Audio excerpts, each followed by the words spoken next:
Hello बच्चों, जो आज हमारी वर्कशीट आई है वो है बल और गति के नियम, मतलब force and loss of motion से जो लॉ बनाए गए हैं, जो नियम बनाए गए हैं। उसमें पहला नियम हम ऑलरेडी पढ़ चुके हैं। अब हम चल रहे हैं सेकंड नियम की तरफ, मतलब सेकंड लॉ की तरफ, द्वितीय नियम की तरफ। तो इसमें जिज्ञासा से दीदी से पूछता है लड़का ज्ञान कि दीदी मुझे ये तो पता लग गया कि अगर कोई वस्तु रेस्ट में है, मतलब विराम में है, तो उसे गति में लाने के लिए, उसे मोशन में लाने के लिए मुझे बल लगाना पड़ेगा, अनबैलेंस्ड फोर्स, मतलब असंतुलित बल। मतलब कि जब तक मैं किसी वस्तु को नहीं हिलाऊंगा वो वस्तु अपनी जगह से नहीं हिलेगी, गति में नहीं आएगी, तो बल उस पर लगेगा ही लगेगा, बाहरी बल। वो फर्स्ट लॉ में हमने क्लियर कर लिया था। अब सेकंड लॉ में क्या हम पढ़ेंगे, इसमें हम क्या पढ़ेंगे कि जो वो बल लगा, जो फोर्स लगा, वो कितना लगा, क्वांटिटी कितनी थी उसकी, वो हमें पता लगाना है। फोर्स की यूनिट न्यूटन होती है, मैं आपको पहले ही बता दूं। तो यहाँ पर सेकंड नियम में क्या कहा गया है, मैं अंडरलाइन कर रही हूँ इसकी डेफिनेशन, क्योंकि क्वेश्चन में पूछा जा सकता है।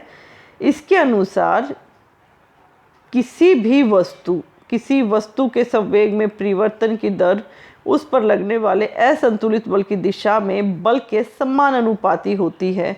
मतलब जो मेरी फोर्स है उस पे जो फोर्स लगी है वो डायरेक्टली प्रोपोर्शनल है द चेंज के लिए मैं यहाँ पर जो ट्रायंगल बनाया है इसे चेंज का साइन बोलते हैं, परिवर्तन। संवेग के लिए मैंने p लिखा है और दर मतलब रेट के लिए मैंने टाइम से डिवाइड कर दिया है। तो जो मेरी फोर्स है वो डायरेक्टली प्रोपोर्शनल है moment rate of change of momentum upon rate, जहाँ आ गया वहाँ टाइम से डिवाइड करना पड़ेगा। भाई मोमेंटम क्या चीज़ है, p क्या है, इसकी डेफिनेशन है, क्योंकि हमारे क्वेश्चन नंबर 5 में ये डेफिनेशन आ रही है। परिभाषा भी देनी है और मात्रक भी लिखना है, साथ के साथ क्वेश्चन करते चलेंगे हम। तो संवेग जो p से मैंने दिया वो क्या है, m इंटू वी। m किसी वस्तु का द्रव्यमान है, मास है, v उसकी वेलोसिटी है। तो यहाँ से क्या आएगा आपका, संवेग एक सदिश राशि होती है, इसमें कोई दिशा भी हमें जो है पता होनी चाहिए, क्योंकि वेलोसिटी है तो दिशा इसके अंदर आती ही आती है। और इसकी यूनिट क्या होगी, मात्रक पूछा गया है। मास को मैं किलोग्राम में नापूंगी, वेलोसिटी को मैं मीटर पर सेकंड में नापूंगी, एक सेकंड मीटर पर सेकंड में नापूंगी तो मेरी यूनिट हो जाएगी किलोग्राम मीटर पर सेकंड। चलिए, हमें ये तो पता लग गया कि मेरा जो संवेग है, मोमेंटम है, वो है क्या। उसकी डेफिनेशन हमने यहाँ से टिक कर ली कि वस्तु के वेग की दिशा इसके अंदर हमें पता लगानी होनी चाहिए। पता लग गया कि सदिश है, अदिश है, इसका मात्रक भी पता लग गया। अब जो सेकंड लॉ न्यूटन ने बोल दिया था, क्या बोल दिया था, फिर से याद दिला दो। F is directly proportional to rate of change of momentum by time. मतलब जो आपका संवेग था उसमें परिवर्तन की दर के समानुपाती है। तो ये क्या हमें मैथमेटिकली क्या हम इस चीज़ को प्रूव कर सकते हैं, उसी को हम अपने नेक्स्ट क्वेश्चन में करेंगे। और ये भी आपका क्वेश्चन नंबर फर्स्ट है। क्वेश्चन नंबर फर्स्ट के लिए हम क्या देखेंगे, देखिए यहाँ से हम एक वस्तु लेते हैं जिसका मास है m। वो प्रारंभिक वेग मतलब स्टार्टिंग जहाँ से उसने किया उसका इनिशियल वेलोसिटी थी u, फाइनल वेलोसिटी मतलब अंतिम वेग था उसका v, और कितने टाइम से चल रही है v है। टाइम जो लगा उसको, मतलब प्रारंभिक वेग से अंतिम वेग, इनिशियल वेलोसिटी से फाइनल में आने में उसे वो टाइम लगा, वो टाइम t था। फोर्स है मेरा f। इन चीज़ों से हमें हमारा फर्स्ट लॉ निकालना है। फोर्स में क्या कहा गया था, जो फोर्स है वो डायरेक्टली प्रोपोर्शनल था delta P by T. Delta P क्या था, चेंज मैंने बताया।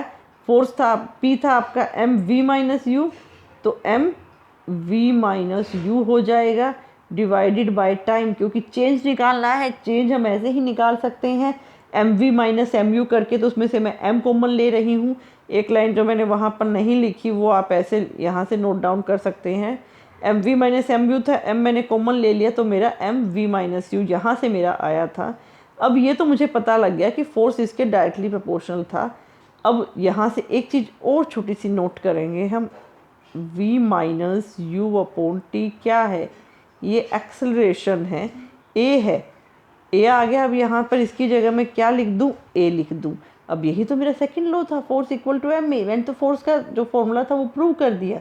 तो इस हिसाब से मेरा सेकंड लॉ प्रूव्ड हो गया है। यहाँ से आप देख सकते हैं, आपने इससे भी देखना चाहे जो लिख के क्या दिया गया है वो भी मैं बता देती हूँ आपको, कि वस्तु का प्रारंभिक वेग p1 दे दिया mv, अंतिम वेग दे दिया mv और mv। चेंज क्या होगा, p2 माइनस p1, p2 की जगह mv रखा, p1 की जगह mu रखा, m मैंने कॉमन ले लिया तो v माइनस यू हो गया। दर मतलब रेट आएगा तो डिवाइडेड बाय टाइम मैंने कर दिया। f डायरेक्टली प्रोपोर्शनल था तो M V minus U upon T के एफ डायरेक्टली प्रोपोर्शनल हो गया। अब जब डायरेक्टली प्रोपोर्शनल हो गया, v minus U by T को मैंने a रखा था तो मेरा जो f था वो प्रोपोर्शनल टू m में आ गया। इस प्रोपोर्शनल के साइन को हटाने के लिए मैंने कांस्टेंट लगाया है k। ठीक है, ये मेरा सेकंड लॉ था और इसमें हमें बल का मात्रक लिखना है। बल का मात्रक क्या होगा, किलोग्राम, क्योंकि f मास हो गया किलोग्राम में, एक्सेलरेशन था मीटर पर सेकंड में। यहाँ से मेरा फोर्स निकला जिसे बाद में हम क्या कहते हैं, न्यूटन कहते हैं, क्योंकि न्यूटन ने फोर्स के बारे में इतनी सारी डिस्कवरीज की थी कि हम उसे फादर ऑफ फिजिक्स भी कहने लगे थे, कि जिस तरह से उसने आपका जो ये न्यूटन ने मोशन के बारे में लिखा गया था तो उसको फादर ऑफ मोशन भी कहा जाने लग गया था। चलिए अब हम स्टार्ट करते हैं इसके दैनिक जीवन में उपयोग के। चारों का एक ही क्वेश्चन है, बल कम हो जाता है अगर समय ज़्यादा हो, मतलब टाइम ज़्यादा होगा तो हमें फोर्स कम फील होगी, टाइम कम होगा तो हमें फोर्स ज़्यादा फील होगी। यही एक क्वेश्चन का आंसर है आपके सबके। ऊंची कूद वाले खिलाड़ी, कूद में खिलाड़ी का बालू या कुशन पर कूदना, बालू या कुशन पर जब वो कूदता है तो क्या हो जाता है, समय बढ़ जाता है। फर्श पे अगर आप गिरेंगे तो एकदम से धपाक से आके गिरते हैं, लेकिन बालू पे या कुशन पे नीचे पहले दबता है। तो जो समय बढ़ा, समय बढ़ने के कारण मेरा फोर्स कम हुआ और इसीलिए मुझे चोट कम लगती है अगर मैं बालू या कुशन पर बैठा हूँ या बैठी हूँ। कराटे खिलाड़ी को पत्थर के स्लैब को झटके से तोड़ना, अगर आप धीरे से तोड़ने की कोशिश करेंगे तो कभी भी नहीं तोड़ पाएंगे आप, क्योंकि बल कम हो जाएगा आपका। फोर्स टाइम अगर आपने बहुत ज़्यादा लगा दिया तो बल कम हो जाएगा, जिसके चलते उसे बहुत स्पीड से अपने हाथ को लेकर आना पड़ता है ताकि समय कम हो और फोर्स ज़्यादा लगे। क्रिकेट खिलाड़ी का गेंद लपकते समय हाथ पीछे खींचना, हाथ पीछे खींचने से क्या हो जाता है, रेस्टिंग टाइम बढ़ जाता है, हाथों को विराम अवस्था में लाने का टाइम बढ़ गया। टाइम बढ़ गया तो मेरा फोर्स क्या होगा, ऑटोमेटिकली कम हो जाएगा और इसीलिए मेरे हाथों पर चोट नहीं लगेगी।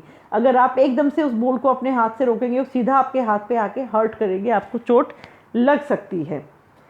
गोली का केवल बंदूक से निकलने पे ही नुकसान पहुंचाना, अगर आप किसी को गोली फेंक कर मारेंगे उसे कोई नुकसान नहीं हो, क्योंकि टाइम बढ़ गया तो उसका फोर्स कम हो जाएगा। लेकिन जब बंदूक से गोली निकलती है तो बहुत स्पीड से निकलती है और जिसके कारण टाइम कम होने के कारण उसकी फोर्स भी हमारी बढ़ जाती है। चलिए स्टार्ट करते हैं। हमारा न्यूमेरिकल एक 5 किलोग्राम की वस्तु है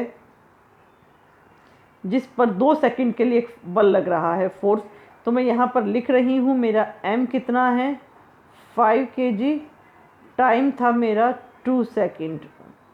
v और u और देख लेते हैं। मेरा u जो था इन्होंने कहा 3 मीटर से बढ़ के 7 हो गया, 3 मीटर पर सेकंड, v हो गया 7 मीटर पर सेकंड। अब सबसे पहले पार्ट में हमें निकालना है फोर्स मतलब बल, और दूसरे पार्ट में उसी टाइम को हम 5 सेकंड के लिए निकाल देंगे। तो v निकालना है 3 सेकंड, मतलब 3 सेकंड में तो इतना चेंज हुआ, लेकिन जब 5 सेकंड में होगा तो v कितना होगा वो हमें निकालना है। पहले वाले में हम सिंपल फॉर्मूला लगा रहे हैं f का, और f का फॉर्मूला हमें पता है mv माइनस यू अपॉन में t है।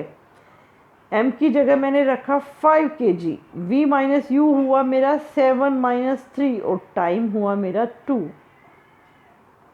ये हो गया 5 इंटू 7 माइनस 3 4 हुआ, 4 डिवाइडेड बाई 2, 4 डिवाइडेड बाई 2 होता है 2, तो 5 इंटू 2 10 न्यूटन मेरा फोर्स निकला है। बहुत ही सिंपल सा न्यूमेरिकल है।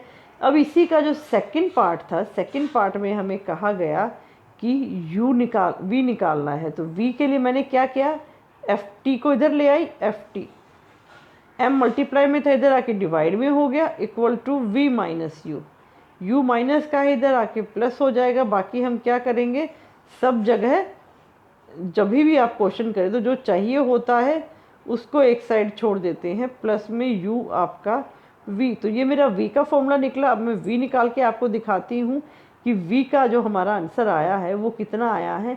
यहाँ पर हमें v निकालना है और टाइम कितना कर देना है, 5 सेकंड कर देना है। फॉर्मूला क्या था v का, v equal to F T time था divided by m plus u।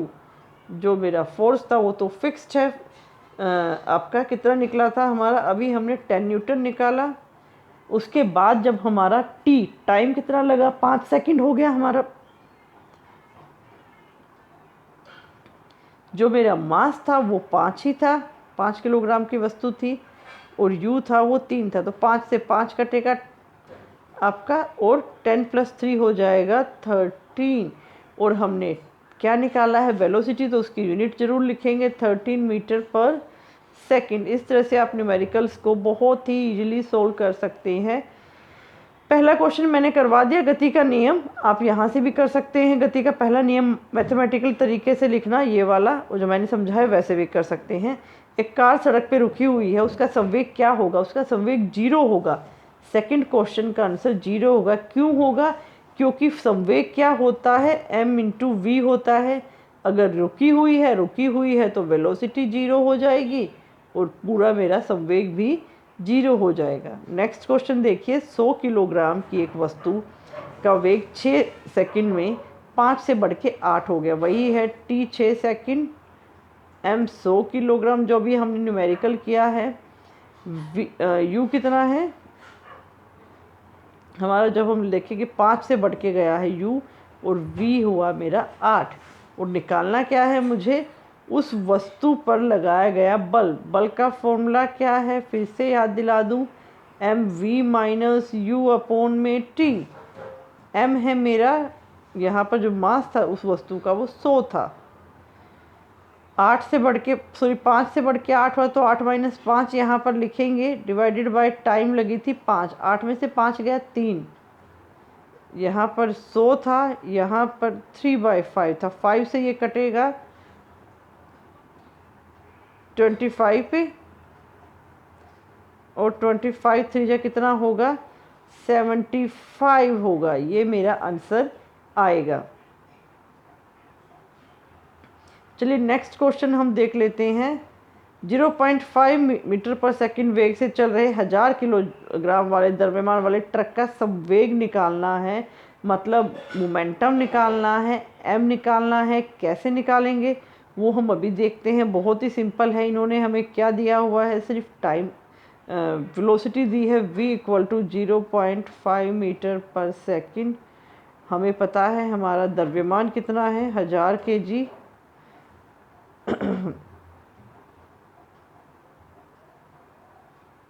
1000 kg।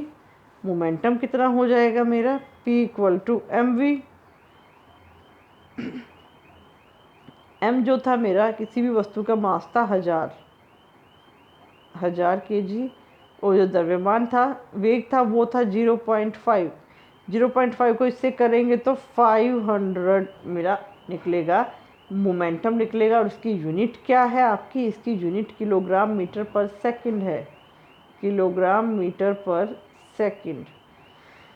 इस तरह से हम अपने इन सारे न्यूमेरिकल्स को कर सकते हैं। नेक्स्ट में संवेग की परिभाषा दे रखी है, वो आपको मैंने ऑलरेडी बता दी है। संवेग की परिभाषा और उसके मात्रक हैं, यहाँ से आप लिख सकते हैं। आई होप आपको मेरी वीडियो पसंद आई होगी। अगर पसंद आई तो प्लीज़ लाइक करें, सब्सक्राइब करें, ताकि मेरी आने वाली हर वीडियो से आप कनेक्ट रह सकें। Good bye.